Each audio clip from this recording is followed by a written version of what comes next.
Coming to most important question మన post graduates అందరూ అడిగే క్వెషన్ ఏంటంటే, sir how to stay motivated? Preparation ఫేజ్‌లో ఎలా మోటివేట్ జేసుకోవాలి? మమ్మల్ని మేము ఎలా మోటివేట్ జేసుకోవాలని జెప్పేసి అడుగుతూ ఉంటారు.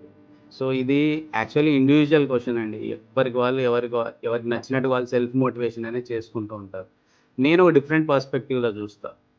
See not only post graduation preparation ఇది చాలా చిన్న థింగ్ లేండి. మీరు వన్స్ పాస్ ఔట్ అయ్యి బయటికెళ్ళిన తర్వాత లైఫ్ ఇంకా చాలా బిగ్గర్ థింగ్స్ ఫేస్ జేయాలి మీరు. సరే. మోటివేషన్ అనంటే జనరల్లీ ఏదైనా గోల్‌ని మీరు లైఫ్‌లో అచీవ్ చేయాలి అనంటే, ఫస్ట్ ఆఫ్ ఆల్ మనకి ఆ డిటర్మినేషన్ ఉండాలి. అండ్ స్టబర్న్‌నెస్ ఉండాలి.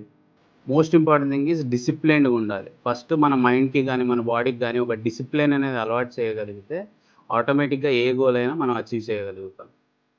సో, స్పెసిఫిక్‌గా మోటివేషన్ అనేది గాదు. బట్ ఈ 3 మైండ్‌లో పెట్టుకోండి. Discipline, determination and stubbornness. ఏదైనా చెయ్యాలి అంటే చేయాలి. ఆ టైంకి చేయాలి అంటే చేయాలి. ఫర్ సపోజ్ మీరు ఒక క్వెషన్ పేపర్ తీసుకున్నారు. 10 క్వెషన్స్ ఉన్నాయి.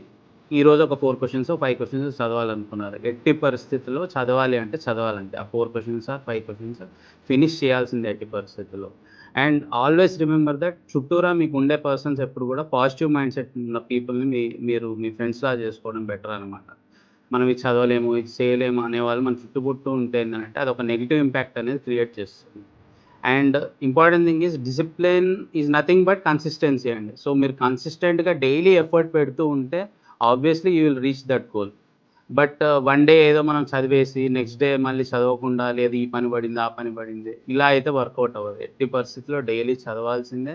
ఇన్ని క్వెషన్స్ అంటే ఇన్ని క్వెషన్స్ అవ్వాల్సిందే. లేదా మీరు టాపిక్ వైస్ చదివే వాళ్ళైతే పలానా ఈ టాపిక్ చదవాలి నేనంటే ఈ టాపిక్ అవ్వాల్సిందే ఎట్టి పరిస్థితిలో.